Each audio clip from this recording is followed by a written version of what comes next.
Welcome everybody to my channel. Thank you so much for coming back. Today's video is going to be my top 5 favorite Splatoon 2 stages.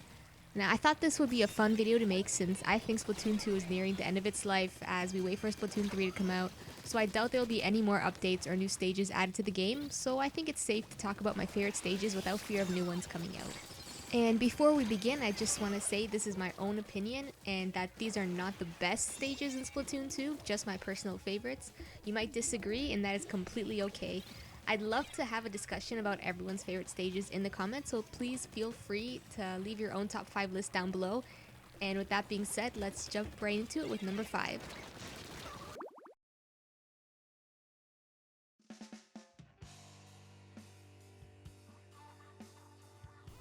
And number 5 on my list goes to Camp Triggerfish. Now, I know it's not a perfect stage and probably far from it, but it's a Splatoon 1 stage and I have huge nostalgia with it, especially since it was one of the last stages to come out before Splatoon 2, so every time I play it I get a sense of excitement like I did back then. I actually really love the design of this stage and how it's kind of a circle that can access different areas on the stage in different ways. For example, going through the pipes to access an area that's blocked off just for the moment. It's pretty symmetrical, so it's an easy stage to memorize and get a hang of. One of my favorite things about this stage is that when the gates drop after the 2-minute mark, and I always feel like it's a whole new game when I get into serious mode, even though there's not much to the new area, I still feel a sense of rush and that the game can easily switch because of it.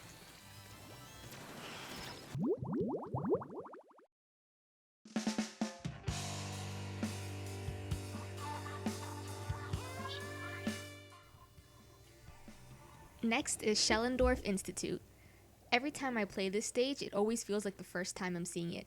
Even though I'm quite familiar with this stage, every time I climb up onto the roof, I'm always like, wow, this is a whole new world. It's quite linear, so it's easy to get a grasp of, but there are a lot of levels and heights you can climb to.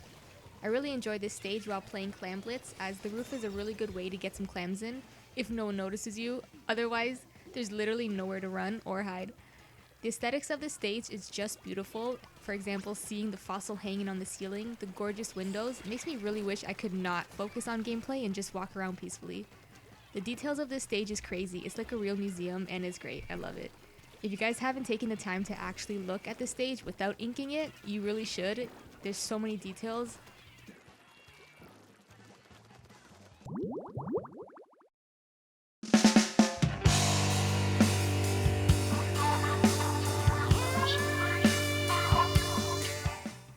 Up next is Skipper Pavilion.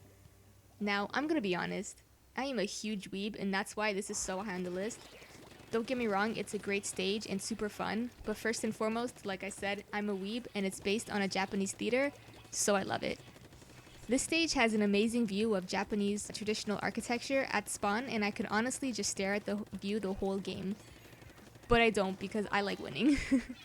Aesthetics aside, I also really enjoy the gameplay of this stage. I love how there are 2 distinct areas on opposite sides of the stage and where it's very easy to lose control if you neglect one area. There are a lot of areas where you can hide and flank the enemy team on ranked modes and an overall fun and exciting stage to be on. This is also a very fast-paced stage in my opinion, as the zones can easily be taken over, so it's a stage where I feel like I need to always be on my A game. I also love that this stage feels kind of isolated and feels like a real island, as it's always so bright and sunny. I don't know, this stage just makes me feel good in real life, and I just love it.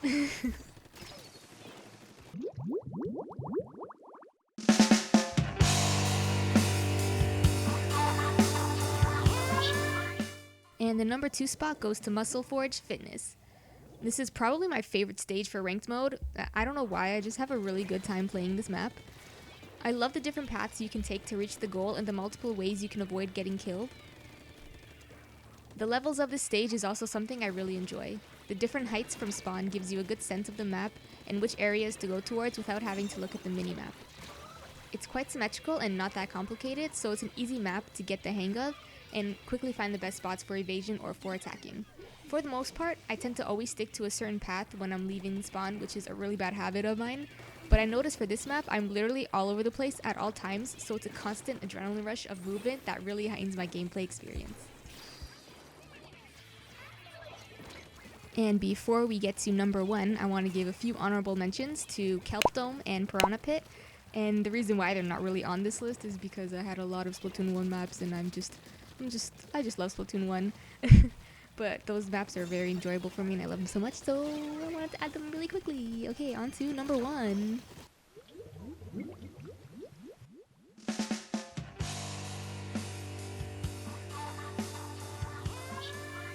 And finally, my number 1 spot goes to Port Mackerel. Now, I don't know what the general opinion of this map is. I don't know if people love it or hate it, so I am curious as to your own opinion on it. I love this map solely because it's been my favorite ever since Splatoon 1. This map has given me constant wins since day 1 and will always hold a special place in my heart for making me think I am actually good at this game. I also really love the aesthetics of this map. It's simple and plain, but the cargo crates and containers add such a huge element to the gameplay, as you can climb on them and get to higher ground. The added element of the moving cargo trucks, or whatever those things are, get in the way a lot for me. But I honestly love the disruption, as it more times than not saves my life by blocking the enemy's advancements. I think I might be the only one that actually enjoys going through the top hidden pathways at spawn. It's a fast and safe way for me to charge my special, and I feel like that is often completely forgotten. I do think, however, that this map has a big flaw of having a side bias, as it is easy to gain control of the map and keep control of it. But overall, my experience with this stage has always been positive, and I would love to see how Splatoon 3 can perfect it, if it will be ported in the game, and I really hope so because I would love to have 3 games with Port Mackerel.